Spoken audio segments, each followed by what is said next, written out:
All of us are sinners. We're all sinners.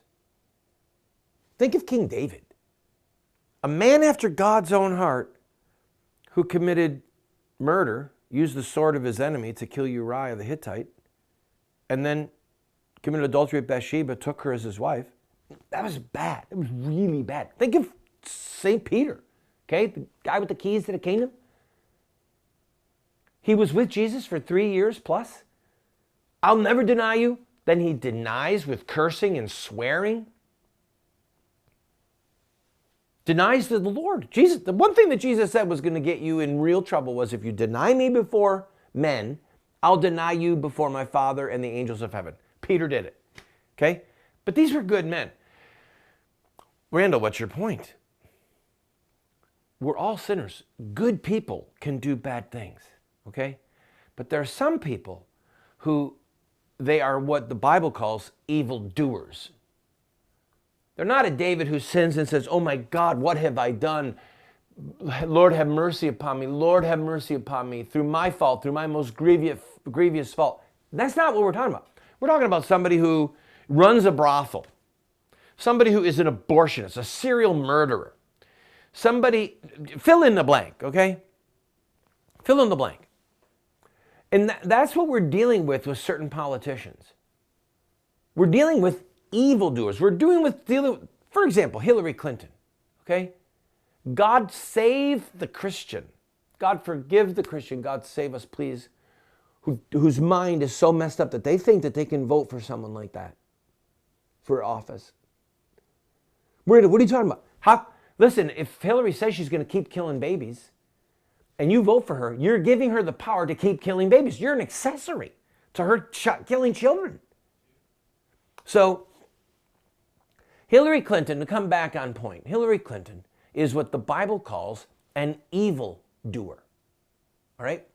She is a pathological evil doer. I could stop with child killing. Just stop. But we'll just go on to the issue of marriage.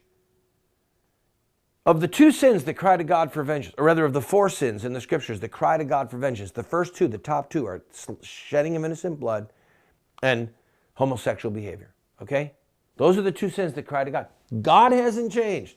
The Supreme Court might have had an alteration of its ethical compass. All right? They might be lost. God's not lost. He has not changed. Okay? He is still merciful. He will forgive like he forgave David, like he forgave Peter.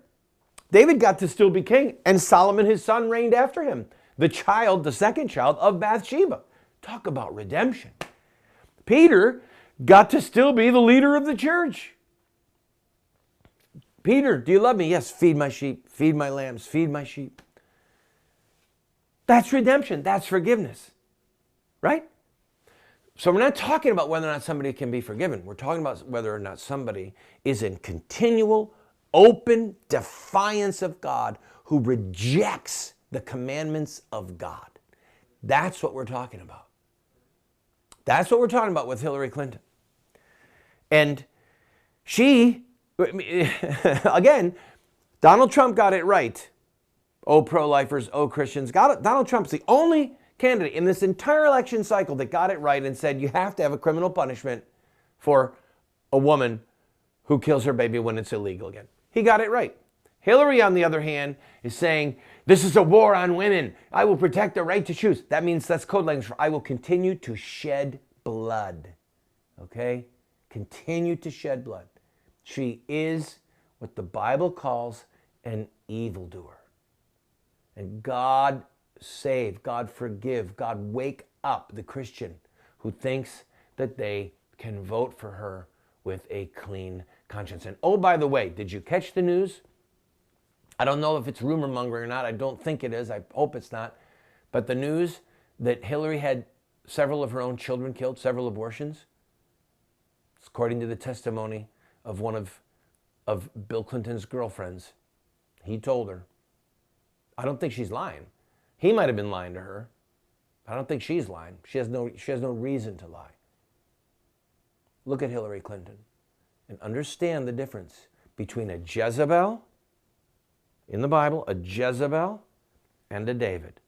One has a heart after God, sins and repents and continues on.